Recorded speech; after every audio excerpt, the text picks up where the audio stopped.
On the morning of September 11, 2001, 19 men armed with box cutters directed by a man on dialysis in a cave fortress halfway around the world using a satellite phone and a laptop directed the most sophisticated penetration of the most heavily defended airspace in the world, overpowering the passengers and the military combat-trained pilots on 4 commercial aircraft before flying those planes wildly off course for over an hour without being molested by a single fighter interceptor. These 19 hijackers, devout religious fundamentalists who like to drink alcohol, snort cocaine, and live with pink-haired strippers, managed to knock down 3 buildings with 2 planes in New York. While in Washington, a pilot who couldn't handle a single-engine Cessna was able to fly a 757 in an 8,000-foot descending 270-degree corkscrew turn to come exactly level with the ground, hitting the Pentagon in the budget analyst office where DoD staffers were working on the mystery of the $2.3 trillion that Defense Secretary Donald Rumsfeld had announced missing from the Pentagon's coffers in a press conference the day before, on September 10th, 2001.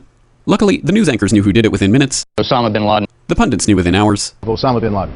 The administration knew within the day. Terrorists who committed these acts and those who harbor them. And the evidence literally fell into the FBI's lap. The hijacker's passport was found blocks from the World Trade Center crash site, if you can believe that.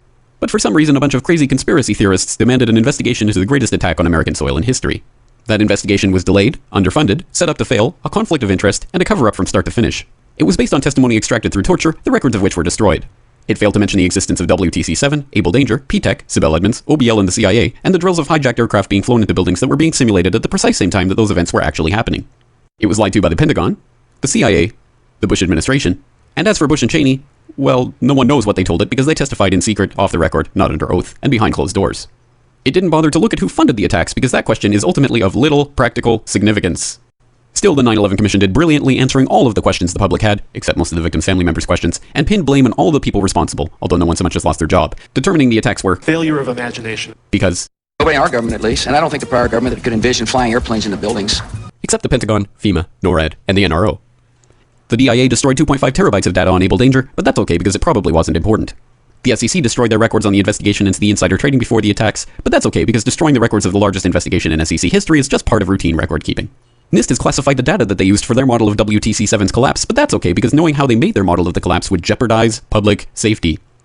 The FBI has argued that all material related to their investigation of 9/11 should be kept secret from the public, but that's okay because the FBI probably has nothing to hide. This man never existed, nor is anything he had to say worthy of your attention, and if you say otherwise, you are a paranoid conspiracy theorist and deserve to be shunned by all of humanity. Likewise him, and her, and her, and her, and him.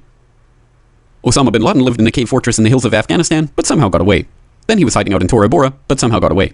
Then he lived in Abbottabad for years, taunting the most comprehensive intelligence dragnet employing the most sophisticated technology in the history of the world for a decade, releasing video after video with complete impunity and getting younger and younger as he did so, before finally being found in a daring SEAL team raid which wasn't recorded on video, in which he didn't resist or use his wife as a human shield, and in which these crack special forces operatives panicked and killed this unarmed man, supposedly the best source of intelligence about those dastardly terrorists on the entire planet. Then they dumped his body in the ocean before telling anyone about it. Then a couple dozen of that team's members died in a helicopter crash in Afghanistan.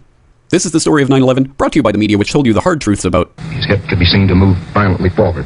And they took the babies out of incubators. And mobile production facilities. And the rescue of Jessica Lynch. If you have any questions about this story, you are a batshit paranoid tinfoil dog-abusing baby hater and will be reviled by everyone. If you love your country and/or freedom, happiness, rainbows, rock and roll, puppy dogs, apple pie, and your grandma, you will never ever express doubts about any part of this story to anyone. Ever. This has been a public service announcement by the Friends of the FBI, CIA, NSA, DIA, SEC, NSM, White House, NIST, and the 9/11 Commission. Because ignorance is strength.